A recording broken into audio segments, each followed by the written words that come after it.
ഞാൻ പറയാതെ തന്നെ ബാക്കി കഥ അറിഞ്ഞൂല്ലേ? ഒന്നു മാത്രം ബാക്കിയുണ്ട് എനിക്ക് ചോദിക്കാൻ. മാപ്പ്. ദ്രോഹിച്ചിട്ടേ ഉള്ളൂ ഞാൻ ബോബിയെ. അന്നും ഇന്നും എന്നും വേദനിപ്പിച്ചിട്ടേ ഉള്ളൂ ഞാൻ ബോബിയെ. അന്നും ഇന്നും എന്നും. പക്ഷെ എനിക്കറിയാം എന്നെ എപ്പോഴും ഇഷ്ടമല്ലേ?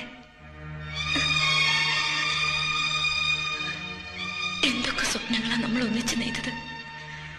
എന്നിട്ടും ഒരു നിമിഷത്തിന്റെ ആവേശത്തിൽ ഞാൻ ബോബിയെ വിട്ടിട്ട് പോയി. ഒന്ന് യാത്ര ചോദിക്കാന്ന് മര്യാദ പോലും കാണിക്കാതെ. പക്ഷെ ഇപ്പോഴെനിക്കതിൽ സങ്കടമില്ല.